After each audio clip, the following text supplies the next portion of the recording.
Our first speaker is Mr. Balu Swaminathan, fondly called as Cyber Balu. He is the Secretary, SAIC, Cyber Society of India, and former Additional Superintendent of Police. He is a highly respected law enforcement veteran with over 34 years of service, including 6 years specializing in cybercrime investigation in Tamil Nadu. He is recognized for his expertise in combating cyber offences like hacking, phishing, online fraud, and crimes against women. He has undergone specialized training in computer forensics and is a sought-after speaker, educating police personnel and students on cyber laws and investigations. He has won many awards and recognitions. Some of them are India Cyber Corp Award for 2005, runner-up by NASSCOM, Tamil Nadu Chief Minister's Medal 2005, Cyber Investigation, and President India Police Medal 2009 for meritorious service. Also a Lifetime Achievement Award 2022 from Cyber Society of India. The stage is over to Mr. Balu Swaminathan. A big round of applause, please.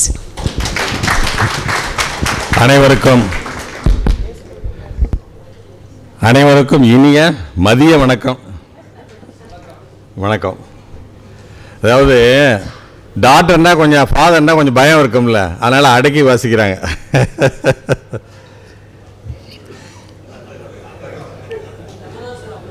அதாவது எனக்கு என்ன அது தலைப்பு என்ன, எனக்கு என்ன தலைப்புன்னா மாற்றம் வேணும். இப்போ டிஜிட்டல் கம்யூனிகேஷன் வந்துட்டோம்ல, நம்ம மனதில் மாற்றம் வேணும்னு சொல்கிறோம். அதான் என்னுடைய சப்ஜெக்ட் நான் எடுத்துக்கிட்டது, எனக்கு கொடுக்கப்பட்டது. மாற்றம் இல்லைன்னா ஏமாற்றம். முதல்ல என்னென்னா ஏன்னு கேள்வி அடுத்தவனை கேளும்பாங்க. ஏன் நீ வந்த, ஏன் லேட்டாக வந்த, ஏன் இதை செஞ்ச, ஏன்னா ஏன் என்ற கேள்வி கேட்காமல் வாழ்க்கை இல்லை. அது கேட்டால் தான் அறிவு வளரும்பாங்க. இப்போ ஏன்னு அடுத்தவங்கள கேட்காதீங்க, உங்களை கேட்டுங்க. ஏன் இதை செஞ்சீங்கன்னு கேளுங்க. நான் ஏன் இதை போட்டிருக்கேன்னு கேளுங்க. தொப்பையை மறைக்க தான். இதெல்லாம் எதுக்கு? இப்போ என் கிராண்ட்சன் கேட்டான், ஏன் போட்டான்? எப்பா தொப்பையை மறைச்சாகணும்ப்பா. அப்போ ஒரு கெட்டப்பா போனால் தான் ரெண்டு ஏதாவது கேட்பாங்க. அதனால் ஏங்கிற கேள்வி சாப்பிட்றதுக்கு கூட கேட்கணும். அது என்னென்னா, அப்போ சின்ன வயசில் நல்லா சுவையாக போட்டிருக்காங்க, அப்போ நான் இப்போ போடலைன்னு கேட்காதீங்க. ஒய்ஃபை ஒரு மாதிரியாக பார்க்குறாப்புல அட்வொகேட்டு. எப்போது அந்த சுவைக்கு இது கொடுத்துட்டு சாப்பிட்றது அதிகமாக சாப்பிட்றோம். இங்கே எவ்வளோ தேவைங்கிறது அதை இது பண்ணுறேன். ஏன் சாப்பிட்றோங்கிறது யாராவது கேட்டிருப்போமா?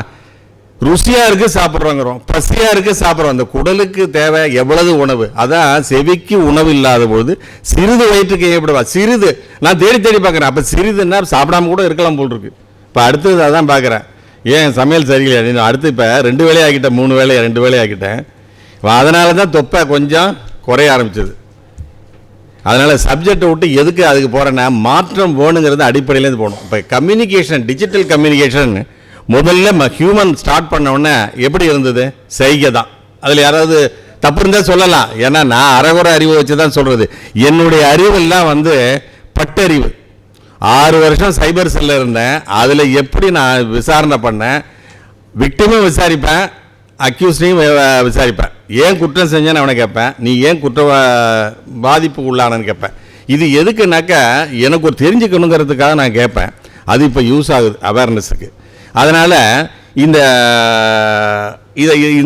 என்ன சப்ஜெக்டை விட்டு போயிடக்கூடாதுல்ல, மாற்றம் வேணுண்ணே. இப்போ இதில் என்ன பண்ணால் நான் எல்லாத்தையும் விட்டுவிடுவேன்னு சொல்லி ஒரு 17 பாயிண்ட்டு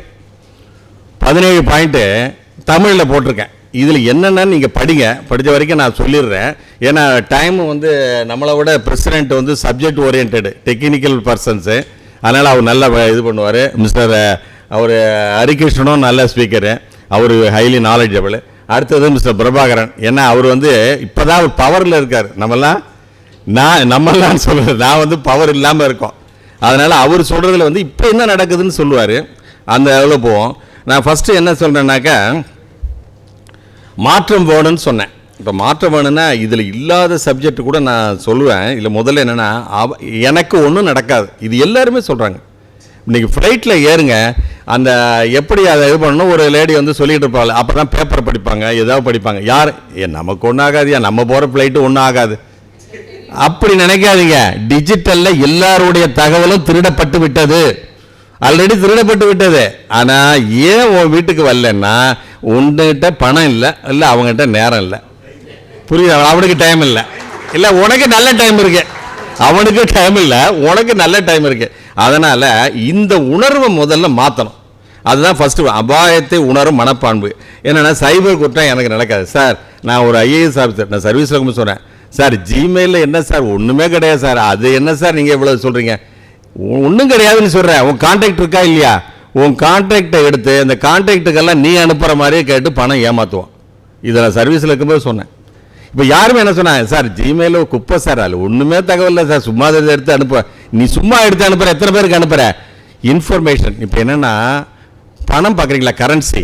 அப்போல்லாம் என்ன பண்ணா, அப்பா கொண்டாந்து சம்பாதிச்சு, அப்பா என்ன பெரிய சம்பாதிச்சா இல்லை, கொஞ்சமாக கொண்டாந்து கொடுத்தா அது அம்மா கண்ணில் ஒத்துவாங்க, அதுவும் தகவல் தானேங்க. அப்போ மட்டும் என் கண்ணில் ஒத்துனீங்க. அப்போ அந்த இன்ஃபர்மேஷனுக்கு வேல்யூ கொடுக்கணும். இப்போ யாராவது வேல்யூ கொடுக்குறோமா, ஒன்றும் கொடுக்கல. என் ஃபோன் நம்பர் கூட எங்கேயாவது பர்ச்சேஸ் பண்ணால் கொடுத்துறது. எதுக்கிட்டன்னா லாட்ரியில் அடித்தா உனக்கு நான் உடனே சொல்கிறேன், இல்லை கன்செஷன் கிடையாது. அவன் எதுக்கு கேட்குறான், எதுக்கு உங்கள் நம்பரை கேட்குறான்? மார்க்கெட்டிங் தப்பு இல்லை. என்னென்னா இதில் நமக்கு டிஸ்டர்பன்ஸ் அதை, அப்போ இந்த மனமாற்றம் நமக்கு வேணும். புரியுதா உங்களுக்கு? அதனால் தரவுகள் முக்கியம் இல்லை, அதுதான் சொன்னேன். முதல்ல சொன்னேன் எனக்கும் நடக்குங்கிறத நல்ல இதுங்க. அடுத்தது வந்து டேட்டாவை பாருங்கள், அது வேல்யூ பண்ணுங்கள். இப்போ எல்லாமே டேட்டா தான். நான் கூட என்ன சொல்கிறது, இன்ஃபர்மேஷன், எல்லாமே இன்ஃபர்மேஷன். ஒரு அழகான பெண்ணை வந்து பார்க்குறோன்னு வச்சுங்க. இப்போ என்னென்னா இந்த செக்ஸ் அஃபென்சஸ் அகேன்ஸ்ட் விமன் அதிகமாகிட்டுது. காரணம் என்னென்னா வெப்சைட்டு எல்லோரும் பார்க்குறான். அது என்ன அதிகமான வெப்சைட் பார்க்க சொல்லுவாங்க, போனோகிராஃபி வெப்சைட் தான் நிறைய பார்க்குறாங்க. புரியுதா உங்களுக்கு? அந்த இன்ஃபர்மேஷன் வந்து அது உண்மைன்னு நினைக்காதீங்க, அது ஒரு மார்ஃபிங் நினச்சிக்கிடுங்க.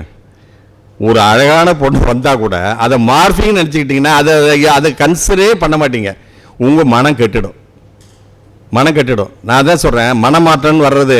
இப்போ என்ன சொல்லுவாங்க சார், இந்த இதுக்கு இதில் எல்லாத்தையும் சில சொல்கிறேன், நெகம் வளருதுன்னா எல்லாருக்கும் தானே வளருது. சின்ன வயசில் வளரும், பெரிய வயசில் வளராதா? அதே போல் காமம் எல்லாருக்கும் வளரும். அப்போ நம்ம மனசை கட்டுப்படுத்தணும், நம்ம மனசை மாற்றணும். அந்த ஒரு இது பார்த்தா கூட நம்ம அது வேறு மாதிரி அதை இது பண்ணிக்கணும். அதை கொண்டு சேவ் பண்ணிக்கிட்டிங்கன்னா தப்பு நிறையா நடக்கும். அது ஒரு விஷயம். அப்புறம் என்ன சொல்கிறாங்க, சில்ட்ரனையும் அடல்ட்டையும் விட்டுடுவாங்க, அவங்களாம் செய்ய மாட்டாங்க, அவங்க ஒன்றும் செய்யப்பா குழந்தைகள்லாம். அப்படிலாம் கிடையாது. இப்போ டார்கெட் பண்ணுறது என்ன பண்ணுறான், முதியோர்களை தான் டார்கெட் பண்ணுறான். இப்போ அவர் சீனியர் அட்வொகேட் சொன்னார், முதியோர்களை தான் ஃபிக்ஸட் டெபாசிட் போட்டிருக்காரு ஒருத்தர். அவர்கிட்ட டிஜிட்டல் அரெஸ்ட்டுன்னு சொல்லி அவரை பயமுறுத்தி, ஏங்க போய் யூனிஃபார்மில் அவர் பிரபாகர் இருக்கார், யூனிஃபார்மில் போய் வாரண்ட் அரெஸ்ட்டுனா எங்கே வாரண்ட் இருக்கேன், வாரண்ட் இல்லாமல் அரெஸ்ட் பண்ணலாம். ஆனால் இந்த சினிமாவை பார்த்துட்டு அதை கொஸ்டின் பண்ண தெரியுது. ஆனால் டிஜிட்டல் அரெஸ்ட்னா என்ன பண்ணுறோம், கொஸ்டின் பண்ண மாட்டேங்கிறோம். அது மாதிரி இந்த மனப்பாங்கு மாறணும். பிசிக்கல் வேர்ல்டில் உங்களுக்கு ஒரு மனப்பாங்கு இருக்குது. என்ன மனப்பாங்கு? ஏன்னு கேட்குறது. அவர் என்ன சொல்கிறாப்புல, ஒரு பணம் பையன்கிட்டே கேட்டால் கூட, நான் 500 ரூபா கேட்டால் கூட பையன் நல்லா வந்தால் கொடுப்பான். எதுக்குப்பா கேட்குறீங்கன்னு கேட்பான். எதுக்குன்னு கேட்குறோம்ல. இதே ப்ரோக்ராமில் 16 ஒருத்தர் வந்தார், அவர் இழந்தது 20 லட்சம் இழந்தார் பேராசையில் தான். நான் வந்து போன தடவை 500 ரூபா போட்டிருந்தேன், ஸ்டூடெண்ட்லாம் ஃப்ரீ. 500 ரூபா கட்டினேன். சார் 500 ரூபா கட்டணுமா? ஏங்க நான் சாப்பாடு போடுறேன், அது போகிறேன், எங்கே போகிறது பணத்துக்கு? இப்போ இதை கேட்குறேன், எனக்கு ரொம்ப சந்தோஷம்தான். இதை கேட்டு இல்லை அங்கே கேட்டியா? அப்போ அதுதான் சொல்கிறேன். எதுக்கு சொல்கிறேன், படிப்படியான மனப்பாங்கு நமக்கு வரணும். அப்புறம் இன்னொன்று என்னென்னா இணைய நடத்தை. இப்போ அதாவது என்ன, குதிப்பதற்கு முன் குனிந்து பாருங்கிறான். ஒரு இடத்துல குதிக்க போகிறோன்னு வச்சுக்க. நான் சின்ன வயசில் இங்கே தண்ணி நிறையா இருந்தது, கண்ணை மூடிட்டு குதிக்கிறேன். நான் சின்ன வயசில் இந்த ஊரில் தான் இருந்தது, ஆற்றுல தான்டா குதிப்பேன். இன்னும் மதுவில் போய் ஏறிட்டீங்க, கண்ணை மூடிட்டு குதிச்சு நின்னாவும் போய் சேர்ந்துருவீங்க. குனிஞ்சு பார்க்கணுமா வேண்டாமா? இப்போ அதே போல் தான் கிளிக் பண்ணும்போது என்னன்னு பார்க்கணும். இப்போ அவங்க சொல்கிறாங்க, ஏன் சார் எதையும் கிளிக் பண்ணக்கூடாதுங்கிறீங்க, இப்போ நீங்கள் கூகுள் ஃபார்ம் அனுப்பிச்சிங்க கிளிக் பண்ணுங்கிறீங்க. ஏயா எதுக்கு சொன்னால் எதுக்கு சொல்கிறீங்க? இதெல்லாம் நல்ல குயித்தியாக கேட்குறீங்க. அதனால் இதை கிளிக் பண்ணுறதுக்கு முந்தைய பாருங்கன்னு சொல்கிறேன். அப்புறம் எதையும் இலவசமாக கிடைக்கிதுன்னு யூஸ் பண்ணாதீங்க. அந்த மனப்பாங்கு மாறணும். எதுக்குங்க இலவசம்? அதை அவர் சீனை சொன்னேன், எதுக்கு இலவசமாக கொடுக்குறான்? யாராவது கொடுப்பானா? நான் சொல்கிறேன், உங்களுக்கு ஒரு ஃபோன் வந்ததுன்னா உங்களுக்கு நன்மை செய்கிறதுக்கு யாரும் ஃபோன், தப்பாக சொல்லலை. ஒய்ஃப் கிட்டேருந்து வந்தால் டாட்டா இருந்தால் வரும், சாப்பிட்டீங்களா கொண்டு கேட்பாங்க. மற்றவிட ஃபோன் வந்தால் சார் எனக்கு அதை பண்ணி கொடுங்க, இதை பண்ணி கொடுங்க, செய்கிறது நான் சொல்லலை. எதுக்கு சொல்கிறேன்னா, நமக்கு வர்றதெல்லாம் நமக்கு ஆப்பு வைக்க தான் வரும். அதனால் முதல்ல இதை நினைங்க. நான் அதான் சொன்னேன், நீங்கள் வீட்டில் பிவேர் ஆஃப் டாக்ஸ்ன்னு போடுறீங்கல்ல, பிவேர் ஆஃப் டிஜிட்டல் கம்யூனிகேஷன் போடுங்க. பிவேர் ஆஃப் ஒரு போர்டு போடுங்க எல்லா இடத்துலையும். இதான் சின்ன விஷயம். என்னன்னு கேட்டால், அதாவது டிஜிட்டல் கம்யூனிகேஷனை அனலைஸ் பண்ணாமல் ரெஸ்பாண்ட் பண்ணக்கூடாது, அதாவது வெரிஃபை பண்ணாமல். இப்படி வந்துட்டா உடனே ஃபார்வேர்டு. நீ கம்போஸ் பண்ணியா, எதுக்கு ஃபார்வேர்ட் பண்ணுற நீ? சார் நல்ல மெசேஜ் பாலு போட்டால் நல்ல, அப்படி நினைக்காதீங்க. பாலு பேரை கெட்ட பேர் ஆகணுன்னு ஏதாவது ஒன்று உங்களுக்கு அனுப்பிச்சி விடுவாங்க. பாலுவே அனுப்பிச்சிருந்தா கூட யார் அனுப்பிச்சாலும் நீங்கள் அந்த மெசேஜை கம்போஸ் இது பண்ணுங்கள். அதுக்கு ஃபேக்ட் செக் நிறைய இருக்குது. நீங்கள் இதில் போனீங்கன்னாக்கா செக்இன் பண்ணலாம். அப்புறம் வந்து கொடுக்கறதும் வாங்கிறதும், தகவலை கொடுக்குறீங்கள, கொடுக்கும்போது என்ன கொடுக்கலான்னு பாருங்கள். டெய்லி ட்ரெஸ்ஸை பண்ணிக்கிட்டு இதை எடுத்துகிட்டு போட்டுறது, இது என்னப்பா, இது என்னங்க உங்கள் அழகை வச்சு யாருக்க பண்ண போகிறா? நான் அதை மார்பிங் பண்ணி எதாவது தப்பு தான் பண்ணுவான். இதில் என்ன வந்து கிடக்கு? அது ஒன்று பண்ணுறீங்க. அப்புறம் இந்த டூர் போயிட்டு வந்த பிறகு போடாது. நான் ஒரு வாரம் வீட்டில் இருக்க மாட்டேன், நான் ஊட்டி கொடைக்கானல் இருப்பேன். அப்பா, அவன் எப்படியோ ஒரு இதில் லிங்கில் வந்திருப்பான். சாரி, இப்போ அவன் வந்து இன்ஸ்டால்மெண்ட் பேஸில் டெய்லி ஒன்று எடுத்துப்போம். இப்போ பாருங்கள், இன்டெலிஜென்ஸ் முன்னெல்லாம் என்னென்னா, திருடங்க வந்து வருவாங்க, எந்தெந்த வீட்டில் வந்து பேப்பர் எடுக்காமல் இருக்குது, இல்லை கோலம் போடாமல் இருக்குது, இது வந்து யார் இன்வைட் ஆப்சண்ட்டு ஒரு மார்க் போட்டு போயிடுவான். நான் பகலில் வந்து ஏதோ விற்கிற மாதிரி இது மார்க் போட்டோம், நைட்டில் வந்துட்டு அதை பார்த்துட்டு கிரைம் பண்ணோம். அது வந்து கொஞ்சம் இப்போ வந்து ஒன்றும் வேண்டாம். நீங்கள் ஃபேஸ்புக்லேயே ஏதோ ஒன்று சேர்ந்துட்டோன்னு வச்சுங்க, ஐயா 10 நாள் இருக்க மாட்டார், வாங்க எல்லோரும் போய் அங்கே கொடுத்தரமாக இருந்து எல்லாத்தையும் எடுத்துகிட்டு வந்துடுவோம். இப்போ இது வந்து நம்ம தானே இது பண்ணுறோம். அப்புறம் அந்த லிங்க்கு சொன்ன விளம்பரங்கள் லிங்க்கு அதெல்லாம் கொஞ்சம் ஜாக்கிரதையாக இருங்க. நீங்கள் இது அடுத்தது வந்து எது வெரிஃபை ஆத்தரிச்சு சொன்னேன். அப்புறம் டிவைஸை வந்து யூஸ் பண்ணுறோம், அது நல்ல இது டிசைன் குறைச்ச விலை கிடைக்குதுன்ட்டு வாங்கி ஏதாவது ஒன்று பண்ணிடாதீங்க. அது நமக்கு நிறைய ஆபத்துகளை உண்டாக்கும், அதையும் பார்த்துங்க. அப்புறம் இந்த பாஸ்வேர்டு மாத்திரத்தில் ஏதாவது காசு பணம் செலவு பண்ணுறோமா? நம்மள்கிட்ட இருக்க ஒரே ஆயுதம் பாஸ்வேர்டு தான், புரியுதா உங்களுக்கு? அந்த பாஸ்வேர்டை மாற்றணும், பின் நம்பரை மாற்றணும். ஆனால் அது இல்லைன்னா நீங்கள் ஏமாந்தான் போயிடுவீங்க. இவன் என்ன தெரியும், ஒரே பாஸ்வேர்டு எல்லாத்துக்கும் வச்சுருப்பாங்க. சார் மறந்து போகுதுன்னா எழுதி வச்சுங்க, அது எழுதுன்னு தெரியாமல் ஒரு சிறுபிளியம் வச்சு. ஏன்னா ஏன் எழுத்தை நான் எழுதுனேன்னா ஒரு தடவை கூட நான் படிக்க மாட்டேன். ஏன்னு கேட்குறீங்கன்னா, என் எழுத்து அவ்வளோது ஆட்டோமேட்டிக்காக அது என்கிரிப்ட் ஆகிடும். ஏன்னா அப்போவே நான் சைபர் கிரைம் வரும்போது வருடுவான்னு எனக்கு தெரியும் போட்டிருக்கு. அப்போ நான் எழுதுறது பூரா யாருக்குமே புரியாது. ஏன்னா ஒரு ப்ரொஃபஸர் திருத்திருக்காரு. ஏன்னா நான் மெட்ராஸ் யூனிவர்சிட்டியில் போய் பிஜி டிப்ளமா படித்தேன் சைபர் கிரைம். யாருமே எழுத்த டீக்ரிப்ட் பண்ண முடியல. அவர் தான் பண்ணி மார்க் போட்டு எனக்கு வந்து பட்டம் கொடுத்தவர். எனக்கு வாத்தியார் அவர்.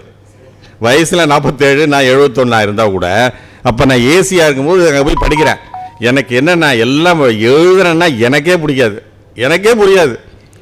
ஏன்னா அப்போ வந்து அந்த அளவுக்கு நம்ம வந்து எழுத வந்துட்டோம். அதனால மனிதனுக்கு எந்த குறைகள் இருந்தாலும் அதுக்கு ஒரு நிறை இருக்குது. அப்போ நீ என்ன செய்யணும், நீ வந்து சைபர் கிரைம் போகிறடா, அதனால தான் உனக்கு எழுத்தே வராது. அது எதுக்கு சொல்ல வரேன்னா, அவரை பற்றி கொஞ்சம் சொல்லிடலாம், அதை கனெக்ட் பண்ணி சொல்லிவிட்டேன். அப்புறம் அதே போல் அந்த பாஸ்வேர்டை அடிக்கடி மாற்றிக்கிட்டு இருக்கேன். பாஸ்வேர்டை மாற்றுறதுல பயப்படாங்க. ஒரு நீ ஒரு ரஜினிகாந்த் படத்தில் இதை மாறுன்னு என்ன காசு பணம் மாற்றிக்கிடுங்க, ஒரு நோட் புக்கில் எழுதி வைங்க. அது எங்கே இருக்குது என்ன தெரியாமல் எழுதி வைங்க. ஏன்னா மறந்து எல்லாருக்கும் உள்ளது தான், சரிதானே? ஏதாவது தப்பு இருந்தால் அப்புறம் கடைசியாக சொல்லுங்கள், அதான் ஃபீட்பேக் கொடுக்குறோம்ல. அப்புறம் வந்து இந்த ஃபயர்வால் சிலது என்னென்னா, நீங்கள் கார் வாங்கினாக்கா என்ன பண்ணுறீங்க, டீசல் பெட்ரோல் எங்கே நல்லா கிடைக்குன்னு போடுறீங்க, சரிங்களா? லேப்டாப் வாங்குறீங்க, அவன்கிட்ட கூடுவான்ல, எப்பா அந்த அப்ளிகேஷனில் ஏதாவது ஒன்று போடுப்பா. ஏன் முட்டாளாக இருக்கேன், அவன் சொல்ல மாட்டான். ஏன் லேப்டாப்பும் பணம் கொடுத்து வாங்குற, அந்த அப்ளிகேஷன் இதெல்லாம் வந்து நீ போடுனா அவன் என்ன போடுவான், ஏதாவது டவுன்லோட் பண்ணி ஏதாவது ஒரு போட்டு அவன் காசை வாங்கிட்டு போடுவான். அப்போ அது ஏதாவது சேவ் பண்ணுவான். இந்த ஒரு சின்ன மனப்பான்மை இருக்காதா, மாறாதா, இந்த மாற்றம் வராதா? நீ லேப்டாப்புக்கு செலவழிக்கிற, நீ அந்த அப்ளிகேஷனுக்கும் சாஃப்ட்வேருக்கும் செலவு பண்ணுங்க. செலவு பண்ணாமல் நீங்கள் வந்து ஏமாறாமல் இருக்கணும், ஏமாற தான் போகணும். அப்புறம் வந்து நான் அந்த டிவியில் அடிக்கடி வரும், என்னுடைய புகழே பாடுறேன் டாக்டரு, என்னுடைய புகழை பாடுறதுக்கு தகவல் சொல்லும்போது ஃப்ளோவாக வருது. அப்போ என்ன பண்ணாங்க, அது ஆன்லைன் லைவ் என்ட்ரி. ஒருத்தர் கேட்டார், சைபர் கிரைம் இதெல்லாம் பண்ணோன்னேன். சார் போலீஸ் தெரிஞ்சுக்கணும், அட்வொகேட் தெரிஞ்சுக்கணும், பப்ளிக் எதுக்கு சார் சைபர் கிரைம்லாம் தெரிஞ்சுக்கணும்? அப்படியாங்களா? ஒரு வியாதினா யார் தெரிஞ்சுக்கணும்? நீ எந்த டாக்டர்கிட்ட போனால் தெரிஞ்சுக்கணும்ல. மாடுக்கு தெரியாது, அது போய் நிற்கும். மனிதர்கள் உனக்கு என்ன டாக்டர்னு தெரிஞ்சாதான் போட முடியும். எல்லாருமே சைபர் கிரைமில் நீ விக்டிம் தெரிஞ்சாதான் சைபர் கிரைமுக்கு போகலாம், புரியுதா? அப்போ அது வந்து நாட் ஓன்லி ஃபார் ரிப்போர்ட்டிங், என்னென்ன சேஃப்கார்ட் பண்ணணும்னு தெரியும். அதனால் எல்லாருக்குமே இப்போ என்னென்னா, மற்ற இதில் பார்க்க போனால் ஒருத்தனுக்கு டிரைவிங் தெரிஞ்சால் அந்த வண்டியில் ஏறி நிறைய பேர் போகலாம், எத்தனை பேர் 5 போகலான்னு வச்சுக்கிடுங்க. ஆனால் இன்டர்நெட்டை மட்டும் நீங்கள் தான் வண்டி ஓட்டணும், நீங்கள் தெரிஞ்சால் தான் வண்டி ஓட்டலாம், இல்லாட்டி நீ வண்டி ஓட்ட முடியாது, வேறு ஏதாவது ஓட்டிகிட்டு போக வேண்டியது தான். அதனால் எல்லாமே இருக்குங்க. கூகுளை எப்படி சேஃபாக வச்சுக்கலாம் தெரிஞ்சு கேட்டுக்கலாம். கூகுளை எவனா ஓப்பன் பண்ணி கொடுத்துருப்பான், இவன் உடனே ஓப்பன் பண்ணுவான், அது அப்படியே லாட்ரியில் விழுந்துருக்கேன். எங்கெங்க லாட்ரியே பேன் பண்ணியாச்சுங்க, எப்படிங்க லாட்ரியில் வரும்? கொஞ்சமாவது இருக்கா? அது அந்த ஒரு காமன் சென்ஸே கிடையாது. அவர் சொன்ன மாதிரி பேராசை அதுதான் காரணம். ஏன்னா நான் இந்த முதலே சொன்னேன்ல, நான் ஒரு என்ஜிஓவில் ஒர்க் பண்ணுறேன், அதையும் சொல்லிடணும் இல்லை, ஒன்று போகுது, ஹேண்டில் என்ஜிஓவில் ஒர்க் பண்ணுறேன். என்ன ரெக்ரூட் பண்ணி ஒருத்தர் எடுத்தார், எனக்கு மேல் அதிகாரி, அவர் கம்ப்யூட்டரை பற்றி நல்லா தெரியும். நான் ஜாயின் பண்ணோடனே ஒரு கால் வருது, பக்கத்து சீட்டில் உட்காந்துருக்காரு, இது ஐசிஐசின்னு ட்ரூ காலரில் போட்டான், நீங்கள் நிறைய கார்டெல்லாம் யூஸ் பண்ணியிருக்கீங்க, நல்லா பிரமாதமாக யூஸ் பண்ணி உங்களுக்கு பாயிண்ட் நிறைய இருக்குது, இன்றைக்கே உங்களுக்கு பணம் இவ்வளோ போட போகிறோம் கேஷில். நான் சொன்னேன், சார் ஏமாத்துறான் சார் எவனா அப்படின்னா. இல்லை அவன் ஓடிபியே ஷேர் பண்ணான். பாலை என்னெல்லாம் ஏமாற்ற முடியாதுங்க, நான் யார் நீ யாருங்கிறது அப்புறம் பார்ப்போம் நாளைக்கு அப்படின்னா. இது நடந்தது, பக்கத்தில் இருக்க, அவரை அடிக்க தான் இல்லை சொல்கிறேன், சார் மாற்றாதீங்க சார், ஓடிபி ஷேர் பண்ணாதீங்க, ஷேர் பண்ணுறதுக்காக கொடுக்குறேன், அது உங்களுக்காக கொடுத்தேங்க, ஒன் டைம் பாஸ்வேர்டுன்னு கொடுத்தாரு. அடுத்த நாள் இருந்தார் பாலு 7,000 எடுத்துட்டான். அவர் பணம் அதுதான் வச்சுருக்காரு. அவர் ஒரு இன்டெலிஜென்ட், 2 அக்கௌண்ட் வச்சுருக்காரு. இதுக்கேன்னா ஒன்று கொஞ்சம் புத்திசாலி தான், ஆனால் அதாவது எல்லாருக்கும் யானைக்கும் அடிசருக்குங்க. இந்த டிஜிட்டலில் மொத்தம் ஒரு ஸ்டெப்பும் நான் எல்லாம் தெரிஞ்சு ஏகாம போகிறேன்னு எவனும் சொல்ல முடியாது, யாரும் பார்க்க. நான் அதனால தானே சொல்கிறேன், ஆக்ட் வந்ததில் 2000 வந்தது, அதில் எவ்வளவு மிஸ்டேக் இருக்குன்னு நான் சொல்லுவேன். நீ என்ன பெரிய அறிவாளியானா, அதாவது அனுபவப்பட்டவங்க யாருமே கிடையாதுங்க. 6 வருஷம் சைபர் செல்லில் இருந்தேன், தொடர்ந்து இருந்தேன் தமிழ்நாட்டில். இப்போ இவர் இருக்கார், அவர் அப்போ தெரியும். அது ஒன்றையும் நம்ம அனுபவித்ததுனால அதனுடைய இதை தெரிஞ்சுக்கிறோம். அதனால் சட்ட விழிப்புணர்வு எல்லாருக்கும் தேவை. இக்னரன்ஸாலாம் எக்ஸ்கியூஸ் பண்ண முடியுமா? அது பண்ண முடியாது. அப்புறம் புகார் அளிக்கிறது, எனக்கு அடிக்கடி கால் வரும், ரிட்டையர் ஆகிடும் சார், மொபைல் ஃபோன் மிஸ் ஆகிடுச்சுப்பாங்க, கம்ப்ளைண்ட் பண்ணுங்கண்ணே. கம்ப்ளைண்ட் பண்ணால் போலீஸ் கண்டுபிடிப்பாங்களா? கண்டுபிடிக்கிறது அவங்க வேலையா? ஓ வேலை ரிப்போர்ட் பண்ணலைன்னா நாளைக்கு இதை வச்சு ஒருத்தன் பெண்ணுக்கு தவறான மெசேஜ் அனுப்பிச்சிட்டான்னா போலீஸ் அரெஸ்ட் பண்ணி பேப்பரில் உன் பேர் வந்துடும். அவங்களுக்கு என்ன செய்வான்? கிரெடிட்டு, நீ தப்பு செய்யலை இருப்பேன், அழுத்திட்டாங்க. சரி, அதனால் அது ஒன்று, புகார் அளிக்க வேண்டும். அப்புறம் இது அவர் சொல்கிறார் 1930 புகார் எப்படி அளிக்கிறேன்னா, முன்னெல்லாம் இதுக்கு இப்போ ஆன்லைன்லேயே கொடுக்கலாம். 1930 கால் பண்ணலாம், 100 கால் மாதிரி. 1930 இது எப்படி மறக்காமல் இருக்கணும்னா, உங்களுக்கு 7:30 பிடிச்சதுன்னா பணம் இழப்பு தருவேன். 7:30க்கு என்ன ரயில்வே டைம் பாருங்கள், 19:30 வரும். 19 வரையும் ஞாபகம் வச்சுங்க. உங்களுக்கு நல்ல நேரம் இருந்தால் பணம் போகாது, கெட்ட நேரமாக இருந்தால் சனி பிடிச்சிட்டா 7:30 வரைக்கும் 7.5 வருஷம் இருக்குமா, அதை ஞாபகம் வச்சுங்க. அதனால் 19:30க்கு உடனே ஃபோன் பண்ணால் பணம் வந்துடும். அப்புறம் cybercrime.gov.in அதில் கம்ப்ளைண்ட் பண்ணுங்கள். அப்புறம் சம்பவத்துக்கு பிறகு செக்யூரிட்டி அப்ரோச்சு. அப்புறம் ஒரு கம்பெனியில் என்னென்னா ஐடி எல்லாம் பார்த்துப்பாங்க, எல்லாம் அவன் பார்த்துப்பான். ஏதோ ஒரு படத்தில் சொல்லலாம்ல, கவுண்டர் மணி மேலே ஒருத்தா இருப்பாங்க, எல்லாம் அவன் பார்த்துப்பான், நீ இடையே பார்த்துப்பேன். நம்ம தான் பார்த்துக்கணும். யார் ஒரு கம்பெனியில் செக்யூரிட்டி பாலிசி எல்லாம் இருந்தால் கூட எல்லா எம்ப்ளாயும் எப்படி நடந்துக்கணுமோ அப்படி நடந்துக்கணும். இதுக்கு மேலே நடத்தானா இப்போ பெல் அடித்தாங்க, அப்போ நேராக அடிக்க ஆரம்பிச்சிருவாங்க. அதனால் இதோடு நான் முடிச்சுக்கிறேன். ஆனால் இதில் என்னென்னா இன்ட்ராக்ஷன் தான் முக்கியம். கொஸ்டின் அவர் வரும்போது நான் அப்பப்போ சொல்கிறேன், ஏன்னா எனக்கு கேள்வி கேட்டால் தான் நான் பதில் சொல்ல முடியும். அது அவங்கள மாதிரிலாம் ஞாபக சக்தியெலாம் அவ்வளோது கிடையாது. கோர்வை இல்லாமல் இருக்கும், ஆனால் போர்வை இருக்காது. உள்ளத்தில் இருக்கிறது உதட்டில் இருக்கும். முடிச்சிடுறேன், இதை விட போகக்கூடாது. தேங்க்ஸ், நன்றி. Thank you sir.